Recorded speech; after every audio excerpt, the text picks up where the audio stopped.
Bonjour et bienvenue dans Ça nous est arrivé, la chaîne des AESH. Ce mois-ci, nous allons parler des droits des AESH. Et pour cela, je reçois Christine. Bonjour Christine. Bonjour Clotilde. Alors Christine, il me semble que tu as été AESH pendant 5 ans en Saône-et-Loire. Tout à fait. Et depuis peu, donc depuis le mois de janvier, tu es une jeune retraitée. Tout à fait.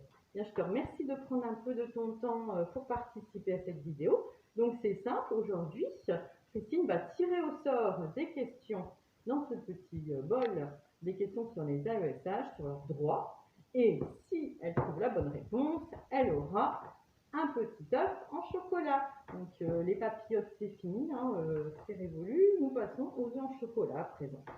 Alors Christine, je te propose qu'on rentre tout de suite dans le vif du sujet et qu'on commence. Donc tu tires au sort au hasard une question que tu vas nous lire et tu vas essayer d'y répondre. Alors, une AESH a-t-elle le droit de dormir en classe? Ah. Non. Effectivement, Christine, tu as tout à fait bien répondu. Même si elle s'ennuie, une AESH doit rester réveillée, bien entendu. Je te propose de prendre un petit œuf en chocolat puisque tu as bien répondu. Merci, à cette Clotilde. question. Mais je t'en prie. Deuxième question, Christine. Une AESH a-t-elle le droit de lire un magazine en classe pendant que son élève fait une évaluation? Voilà. Non, effectivement, tu as raison. Une AESH doit suivre son élève même pendant une évaluation. Bien sûr, elle ne lui donne pas les réponses, mais elle peut lui réexpliquer les consignes ou l'aiguiller.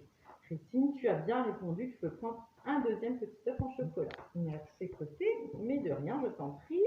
À toi de tirer une troisième question. Alors, les AESH ont-elles le droit à la rupture conventionnelle? Alors, la rupture conventionnelle, donc c'est une sorte de licenciement à l'amiable. Oui. Alors, effectivement, Christine, depuis 2019, les AESH ont le droit de demander une rupture conventionnelle, à condition, par contre, d'être en CDI. Christine, tu as donc gagné encore un œuf. Je te propose de tirer une nouvelle question. Les AESH ont-elles le droit de surveiller un examen? Je dirais oui. Alors non, elles n'ont pas le droit de surveiller un examen, les AESH, sauf si elles accompagnent un élève en tiers-temps. Mais pour cela, elles doivent avoir reçu une convocation au préalable. Donc désolée Christine, je ne peux pas t'accorder cette réponse, tu ne pourras pas avoir de petit œuf en chocolat cette fois-ci. Bon, Christine est une bonne perdante. Je te propose de tirer une nouvelle question. Une AESH a-t-elle le droit de signaler au prof devant tous ses élèves qu'il a fait une erreur dans son cours? Non. Effectivement, c'est déconseillé si on veut entretenir en tout cas de bonnes relations avec l'enseignant. Il vaut mieux lui en parler après le cours en aparté. Christine, tu as le droit à un œuf. Ouais, si ça continue, je vais avoir le bol entier. Peut-être pas, mais il faudra quand même faire attention à la crise de foie. Hein. Tout à fait. Alors, je te propose de tirer une nouvelle question. Les AESH ont-elles droit au pass éducation? Oui. Effectivement, le pass éducation est à demander au secrétariat de l'établissement dans lequel vous travaillez. Ce pass permet d'entrer gratuitement dans certains musées et lieux culturels, même si en ce moment, malheureusement, il ne sert à rien. Christine, un petit œuf pour te consoler. Merci Clotilde. De rien. Une question suivante, Christine.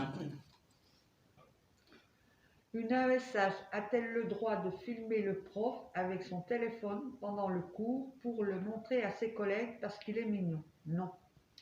Effectivement, même si le prof est de dos, on ne le filme pas pendant le cours, on ne prend pas en photo non plus, hein, c'est interdit. Hein. Voilà. Question d'exemple aussi. Hein. Un petit œuf, Christine.